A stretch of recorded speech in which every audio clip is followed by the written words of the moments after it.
নমস্কার বন্ধুরা, Bengali PD কিচেনে সবাইকে জানাই স্বাগত। তা বন্ধুরা, আজকে বানাবো রুই মাছের কারি একটা রেসিপি। তা মাছটা প্রথমে কেটে ধুয়ে নিয়েছি, এবার নুন হলুদ মাখিয়ে নেব। নুন দিয়ে দিলাম, হলুদ দিয়ে দেব, ভালো করে মাখিয়ে নেব।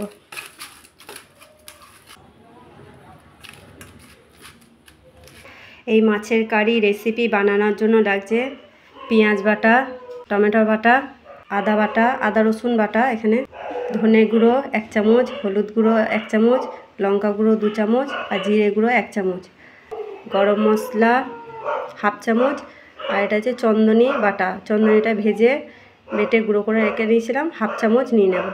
কড়াই গরম হয়ে গেছে, সরষের তেল দিয়ে দেব।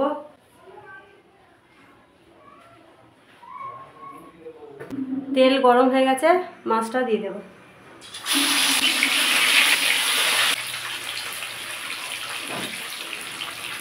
এক পিঠ ভাজা হয়ে গেছে, উল্টে দেব।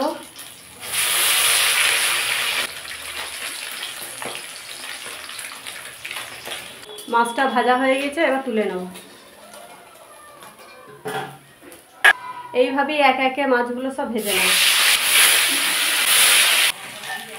মাছগুলো সব ভাজা হয়ে গেছে, এবার তুলে নেব।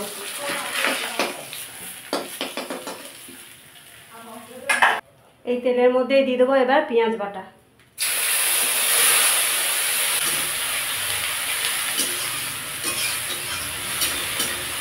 পেঁয়াজ বাটা দিয়ে একটু নাড়ি চাড়িয়ে নিয়ে নিয়েছি। এবার দিয়ে দেবো টমেটোর পেস্ট।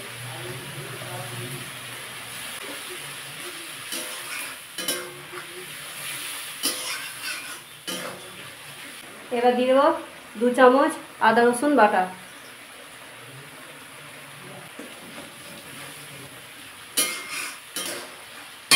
দিয়ে দেবো 1 চামচের মতো নুন। আদা রসুনের কাঁচা গন্ধ চলে গেছে, দিয়ে দেবো জিরে গুঁড়ো, হলুদ গুঁড়ো, লঙ্কা গুঁড়ো, ধনে গুঁড়ো।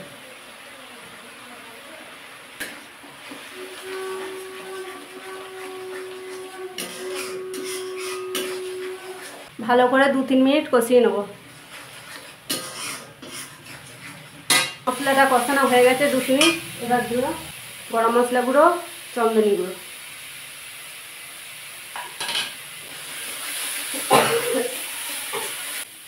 মশলাটা ভালো করে কষানো হয়ে গেছে, এবার দিয়ে দেবো জল।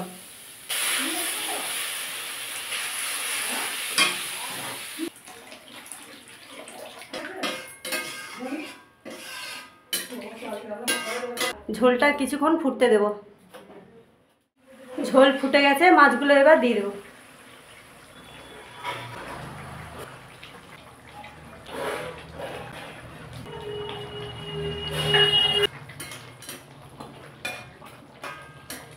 সামান্য একটু জল দেব।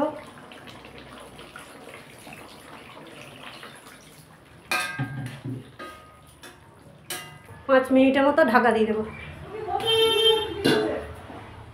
5 মিনিট হয়ে গেছে, ঢাকা খুলে দিয়েছি। এবার দেখুন মাছের ঝোলটা। মাছের কারি রেডি। একটু ধনে পাতা দিয়ে দেবো। এবার নামিয়ে নেব। মাছের কারি রেডি বন্ধুরা। ভালো লাগলে কমেন্ট করবেন, লাইক করবেন, চ্যানেলটাকে সাবস্ক্রাইব করবেন।